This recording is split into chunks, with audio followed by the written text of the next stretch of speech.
Hey les agris, nouvelle semaine, nouvelle vidéo. Vous voyez, je suis au trieur, on est samedi matin, on continue les moissons.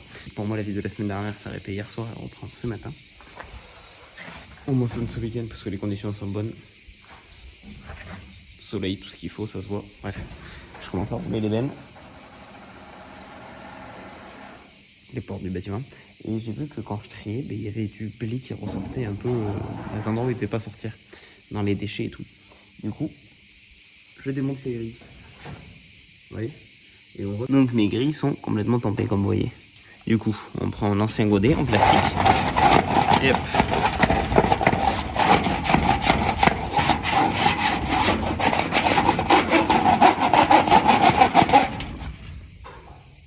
Du coup, je nettoie tout.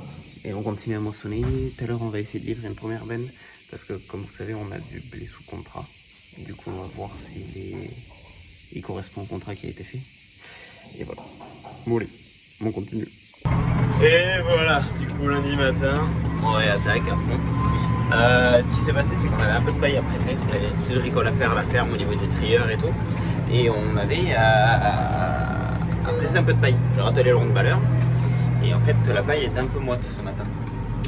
Du coup, je me suis dit, direction des chômeurs, vu qu'il y a un champ à côté de la ferme que j'ai pas fini, que on a des petits trous, je le fais au fur et à mesure, c'est celui qui fait 14 hectares. Du coup, je suis parti déchaumer un peu, le temps que la rosée se lève sur cette paille. Donc, programme aujourd'hui. Hier, mon patron a attaqué à moissonner du le blé bio, qui est dans la vallée. Et demain, si tout va bien, on va faire notre dernier site qui est semi-éloigné là, qui est à côté. Et ça, on le fera plus demain du coup. Et du coup, normalement, demain soir, moisson d'été terminée. On aura quand même attaqué il y a 3 semaines. Donc vraiment, cette année, la météo, elle nous a bien freiné quand même. Bon, pour l'instant, je touche du singe. Hein. On n'a pas fini de moissonner encore, mais bon, normalement, ça doit passer. Et du coup, après, à partir de mercredi, ça sera à fond dans les déchaumages. Voilà. Ah oui, et je pense que là, on va bientôt attaquer l'irrigation aussi. Donc, je vous le filmerai quand j'attaque pour vous montrer. On n'a pas grand chose. On a un champ de 2 champs de 7 hectares de sorgho et avec un peu de maïs semence sur un mou. Donc, c'est pour ça vraiment qu'on doit commencer l'irrigation plus par le maïs semence, tout ça. Mais bon, je vous expliquerai en vidéo l'irrigation. Donc, le sorgho, en tout cas, on va pas l'arroser à la toque, hein, c'est du sorgho. Et après, par contre, le maïs semence un peu plus. Mais bon, ça, je vous en parlerai quand je ferai l'irrigation. Voilà, du coup, j'ai été poser mon déchaummeur. Bon, là, on n'a rien, paille à presser, on a juste un petit bout. Et du coup, je suis venu voir la paille. Bon, dessous l'andin, il n'y a rien. Il y a du frais, mais c'est pas humide. Et là, ce matin, vraiment, j'aurais pas fait ça avec la paille. Là, on sent qu'elle se brise. Déjà qu'elle est bien brisée, mais là on sent qu'elle craque bien sous la main. Donc il reste encore un tout petit peu de frais, c'est même pas de l'humidité. Donc ça va être bien parce que si on doit presser de la paille en gros coup de chaud dans les après-midi, franchement on a du mal à ramasser. Hein, parce que du coup la paille se brise complet et il n'y a pas de qualité quoi. Donc là franchement ça paraît pas trop mal. Donc allez, on redémarre le 174 et on y repart. Vous voyez, je l'avais laissé sur la dalle ici à côté. Nos envoleurs qui vont bientôt commencer à tourner. Donc voilà, avec le petit rond de baleur New Holland. Donc oui, c'est sur le 174. Il a largement la puissance de le tenir, vous me direz. C'est vrai que d'habitude on le fait avec le 134, mais bon. Le 134 était occupé au ben. Du coup, s'il est occupé au ben, on utilise celui qui est patelé. Allez, c'est parti. Donc vous voyez, je suis toujours en train de déchaumer avec la grissème derrière, mais par contre le champ là il est ouvert. C'est de la lampourde, en fait c'est du blé bio. Donc j'ai pas fini de déchaumer le champ que j'étais en train de faire ce matin à la ferme. On a eu à rouler un peu de benne, des bricoles comme ça ce matin pour moissonner le blé bio. Là il y a mon patron avec la personne qui conduit la batteuse qui est là. Et en fait ce qui se passe, c'est pourquoi j'ai pas fini de déchaumer ou je déchaumais. Donc ici, précédent 2 années de soja bio, la dernière année, sale en lampourde. On a eu énormément de mal à gérer la lampourde, on a essayé de la calmer au maximum. Et malheureusement il y a une bonne partie qui a glané. Donc voilà, on est parti en blé. Donc en soi, en fait, avant qu'on moissonne là, on voyait qu'il y avait un peu de lampourde dessous, mais on voyait pas qu'il y avait autant de lampourde que ça. Donc du coup, ce qui a été fait pour moissonner, on a moissonné là, avec la coupe très haute. Le but était juste de choper le dessus avec les épis. Hein. Donc voilà. Et ce qu'on fait, c'est que il aurait fallu broyer. Parce que pour péter la lampourde, c'est pas avec la grissème qu'on va la péter. Ça, je vous le jure, avec sa racine pivot, c'est pas possible. Ce qu'il aurait fallu faire, c'était ou broyer ou hacher un peu toute la matière qu'il y avait en surface. Et ce qu'on va utiliser là, c'est le vibroflex, c'est notre outil avec les pattes bois qui va venir scalper. Et là, avec peut-être 2 passages, s'il faut, on l'aura pété la lampourde, il n'y a pas de souci, parce qu'elle est jeune, elle est quand même petite, elle n'a pas eu le temps de bien monter. Et pourquoi on s'excite à faire la grissème tout de suite et après rapidement passer du vibroflex, peut-être demain, si on peut. C'est parce qu'en fait la lampourde, là c'est où les autres terres que je vous dis c'était limite, on avait pris encore de l'eau et tout, c'était un peu grassouillé par endroits. Là, je vous jure que la lampourde elle a pompé une quantité d'eau, c'est affreux, c'est sec dessous, c'est vraiment sec. Donc sec, un grand mot, c'est beaucoup plus sec en tout cas que le reste. Et c'est vrai que du coup, si on fait pas ça rapidement, la lampourde va, maintenant qu'il n'y a plus le blé au-dessus, va vite pousser, va pomper toute l'eau et même avec le vibroflex, on n'arrivera pas à rentrer. Du coup voilà, coup de disco-mulch pour mulcher. Et après par la suite, on va faire notre coup de vibroflex que vous allez voir dans la suite des travaux. Voilà, allez, je continue.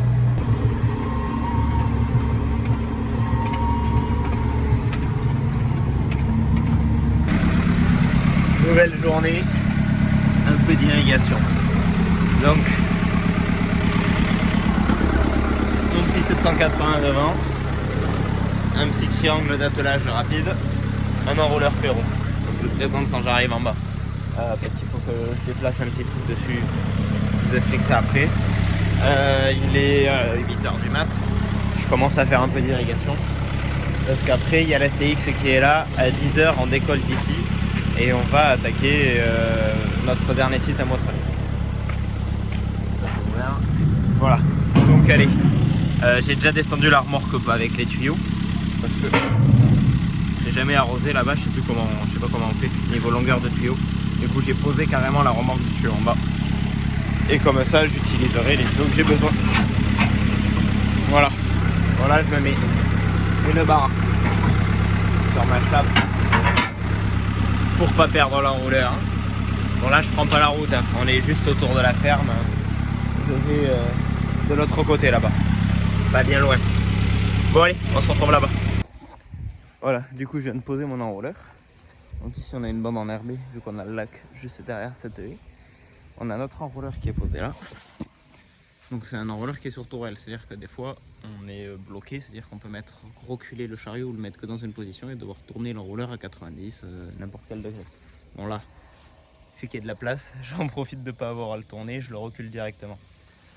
Donc l'enrouleur, ça fonctionne comment? Je vais de l'autre côté pour vous le montrer. Donc en fait, c'est un enrouleur à turbine, donc c'est un vieil enrouleur.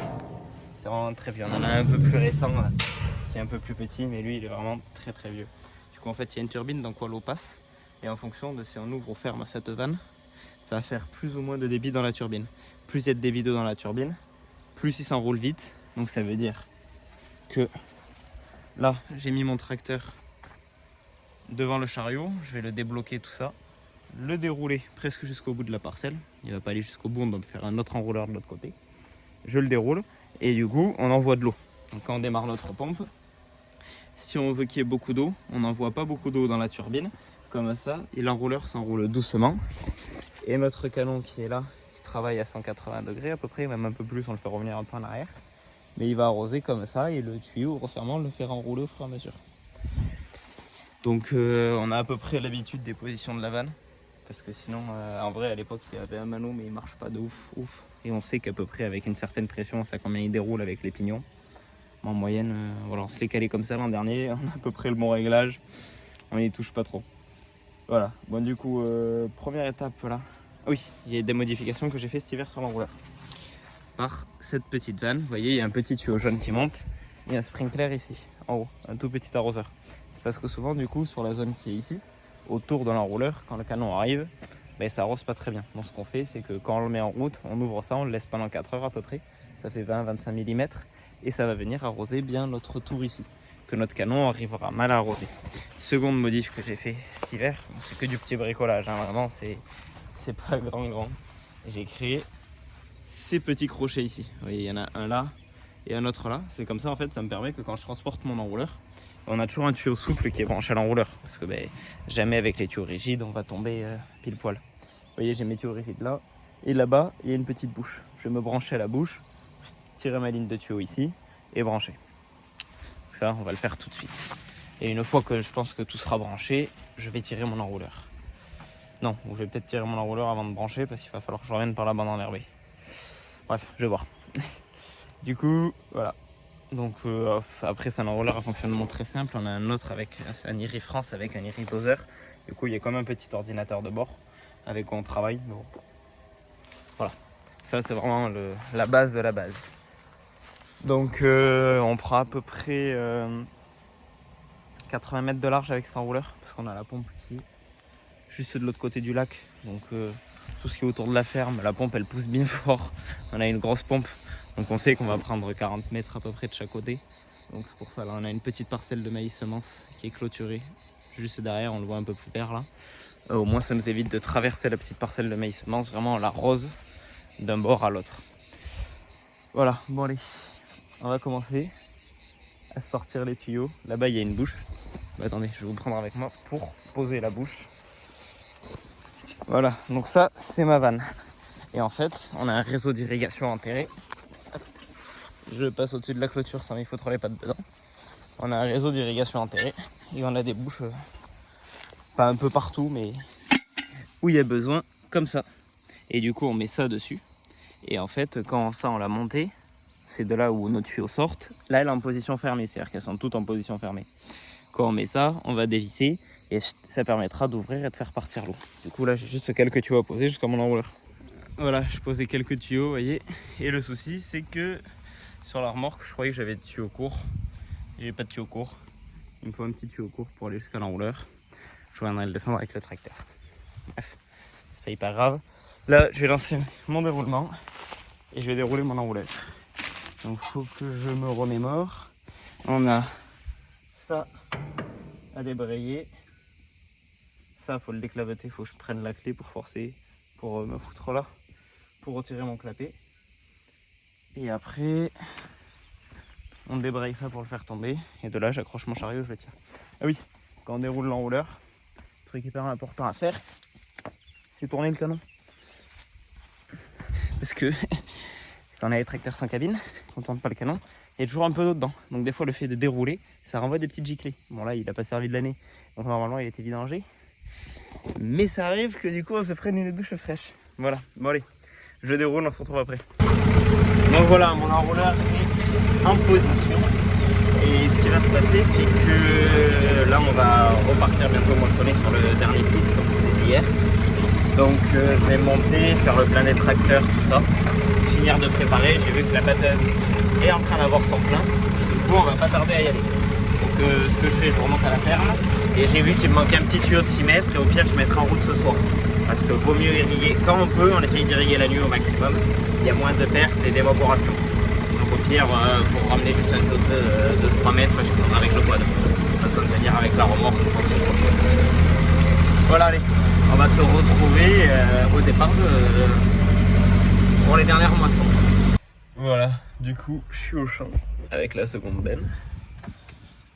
Un bon bout du premier champ à faire, on en a 1, 2, 3, 4, 5 champs à faire ici.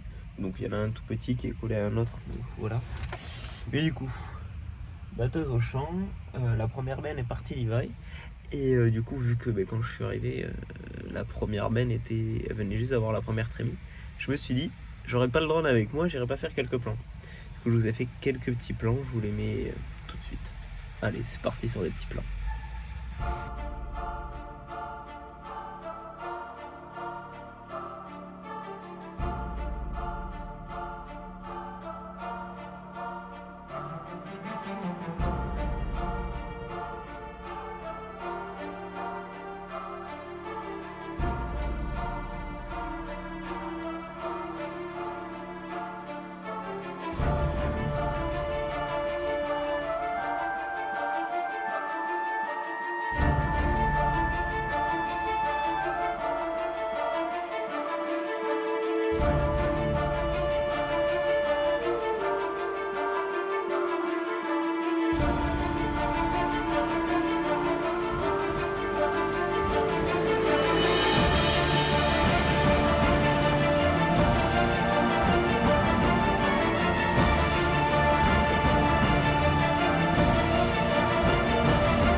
Bon voilà, j'ai pas trop le temps de trop faire voler le drone. Je vous avais dit que j'essaierais de le faire voler au moins une fois pendant les moissons. Du coup c'est ce qui s'est passé, voilà.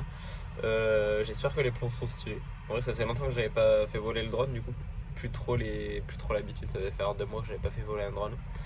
Donc j'espère que les plans sont stylax. On verra bien au montage, hein, vous me direz. Voilà, bon allez. Batteuse au champ. Donc la première veine est partie livrer comme je vous ai dit. Moi il va me faire, je pense dans ce champ il va me mettre une trémie. Et après je sais pas si on déplace au champ du haut ou au champ du bas. Parce que je sais pas si pour en haut il passe avec la barre de coupe ou s'il faut qu'on dételle. Parce qu'on a un chemin mais j'ai peur que le chemin soit pas assez large. Je sais plus comment il faisait d'habitude. Bon on verra bien. Voilà, bon allez, je vous reprends dans la suite de la journée. Du coup en fait on n'a pas détellé, ça passe dans le chemin, je savais pas que ça passait. Ça doit passer juste, mais ça doit passer. Attention, la CX.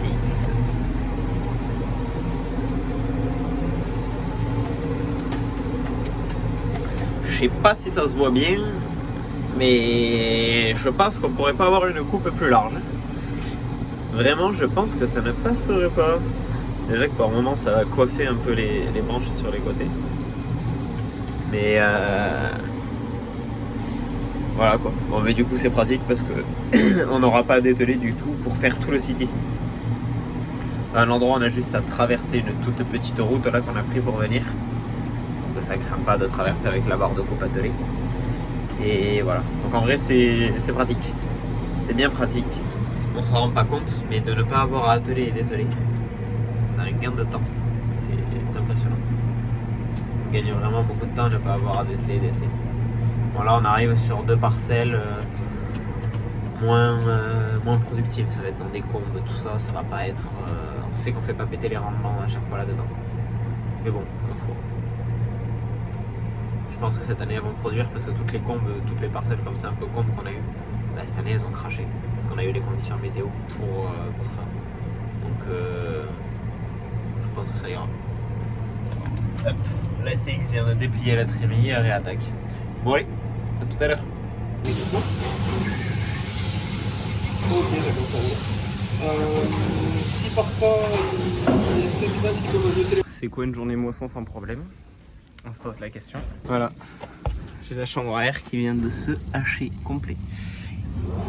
Donc je pense que j'avais fait les pressions des pneus quand on a réattaqué les moissons, mais là, je pense que je sais pas, ça avait peut-être dû se dégonfler un peu, on l'avait pas vu et il y avait un virage vachement serré pour monter sur le pont bascule qui est derrière. Et je pense que c'est à ce moment-là, parce que c'est au moment où je suis arrivé sur le pont bascule, il y a le gars du silo qui me dit il y a un bruit bizarre. Et du coup voilà. Voilà, du coup je vous ai pas repris depuis tout à l'heure. Donc on a fini les moissons. C'est bon, c'est terminé, c'est acté. Les moissons, en tout cas pour les cultures d'été de K23, sont terminées au travail. On peut enfin souffler un peu. Non, je rigole, on a de l'irrigation, des déchômages, des préparations de terre. Il reste de la paille à presser, à rentrer. Il y aura sûrement une troisième coupe de luzerne. L'été s'arrête pas pour autant. Bon voilà, donc je voulais vous reprendre pour vous refaire un peu le point. Du coup, ce qui s'est passé, c'est que on a fait un rendement. Sur les blés, on est en moyenne à 6 tonnes et demi. Donc ce qui est largement correct par chez nous. Par chez nous, quand on est au-dessus de 6 tonnes, quand on arrive à 6 tonnes, on est content. Tout ce qui est au-dessus, c'est encore mieux. Parce que voilà, il faut savoir qu'on conduit notre culture pour obtenir du 6 tonnes. En moyenne, je parle. Parce que bien sûr, il y a des terres où on peut chercher plus, il y a des terres où il faut aller chercher moins. Mais du coup, ouais, je pense qu'on est sur une moyenne à 6 tonnes et demi. Meilleure parcelle, meilleur rendement, on a dû faire 6 tonnes 6, 6 tonnes 8. Je crois qu'il y a une parcelle où on est monté à 6 tonnes 8. Quand on a eu des blés un peu plus petits. Logique, hein, dans des combes, dans des petits trucs qui valent moins. Et donc voilà. Donc du coup, je vous parle le temps que mon enrouleur se monte en pression. Et ce que je comprends pas, c'est que ma pompe ne monte pas en pression. Donc je sais que le réseau d'irrigation est vide, du coup des fois il faut un peu de temps, le temps que tout le réseau se remplit, vu que c'est la première fois qu'on relance la pompe. Et d'habitude il me semble que ça se lançait plus vite. Pour finir de faire le point, blé bio on est au-delà, on doit être aux alentours des 3 tonnes. Dans la vallée on a fait plus de 3 tonnes et demi sur du blé bio, donc on est satisfait franchement hein, pour les unités d'azote qui ont été apportées, tout ça, bah, on savait qu'on n'allait pas faire un miracle non plus. Donc notre conventionnel, je vous ai dit, le seul truc sur quoi nous, cette année ça a été un peu plus galère, ça a été les orges. On a fait des rendements beaucoup moindres. Bon, voilà quoi, heureusement on n'avait que 30 hectares d'orge et le reste va bien. Maintenant je reviens à l'irrigation. Bon, il y a le petit sprinkler qui est en train de, on dirait qu'il monte en pression.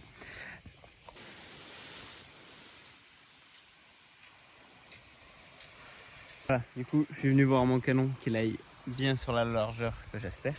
Donc là, on sait très bien qu'à cause du maïs, on ne peut pas le faire trop le passer dedans parce qu'on n'a pas envie d'abîmer. On n'a pas envie d'abîmer le maïs semence, du coup, on ne le fait pas trop passer dedans. Et donc, on sait qu'après, on a les 2 passages de semoir au niveau du quad. On sait que ceux-là, de sorgho du coup. Vous savez que ceux-là, ils avaient risqué de ne pas être trop bien arrosés. Et je vois que le maïs est bien arrosé, c'est l'essentiel. Je suis venu passer un petit pluviomètre parce que c'est des vieux enrouleurs comme je vous explique. On n'est pas trop précis au niveau de l'irrigation. C'est pas tout le temps trop combien on met. Donc là on a mis un certain réglage. On vérifie avec le pluviomètre. Je viendrai demain matin voir combien il y a dedans.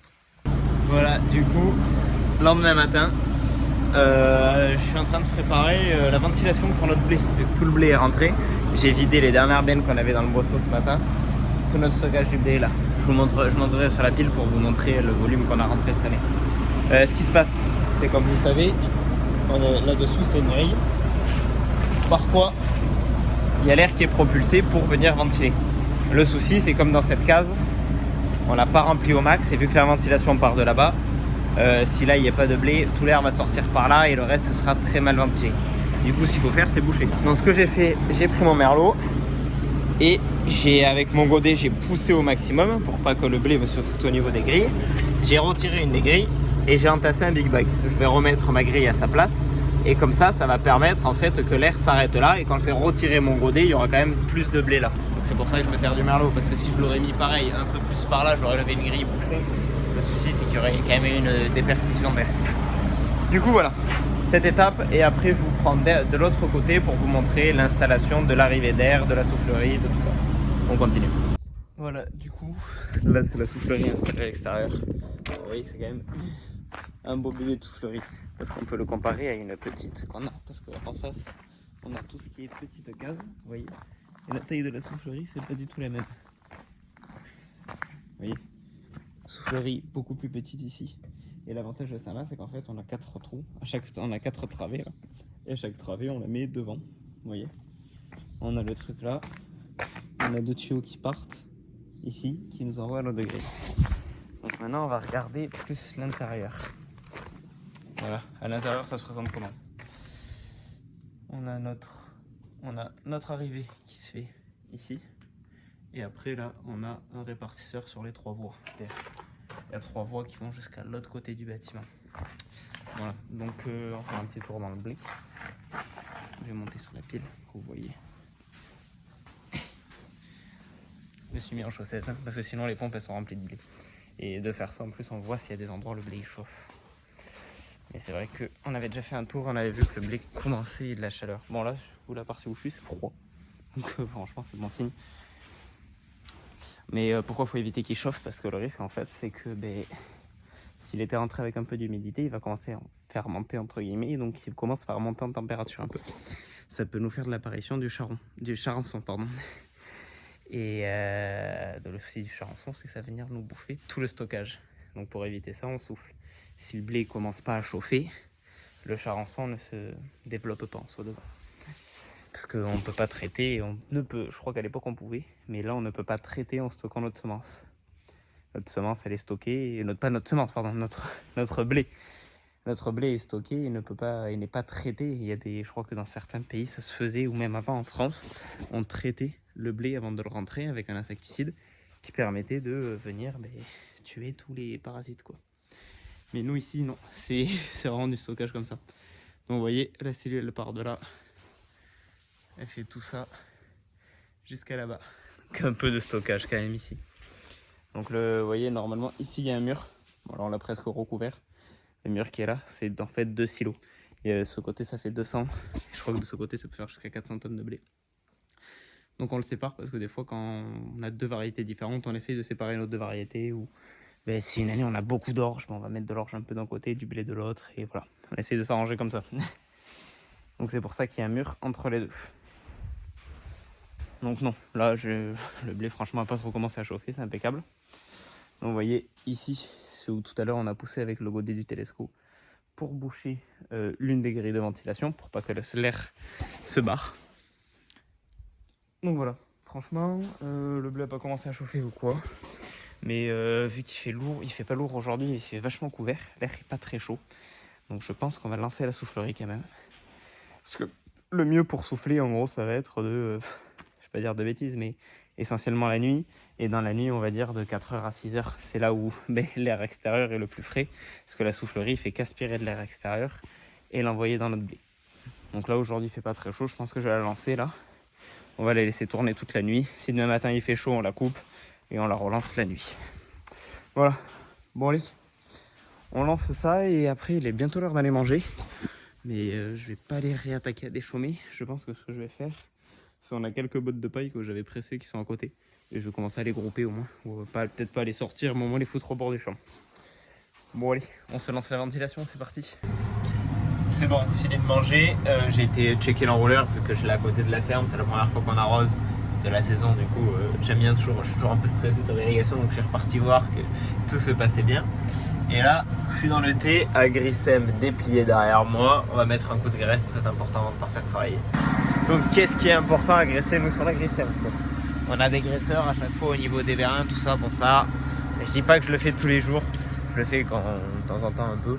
Quand il y a des petites hésitations, je le fais pas forcément parce que à peine on va remettre de la graisse, ça va déjà redégueuler, il y en a. Parce que c'est pas quelque chose qui travaille en permanence, on le plie, on le déplie pas beaucoup de fois dans la journée. Ce qui est important de graisser sur cette Grissem, c'est les rouleaux ici. Parce que vous voyez, on a une cage et un roulement. Et c'est vrai que j'essaye de le graisser parce qu'on a déjà pété des roulements là-dessus.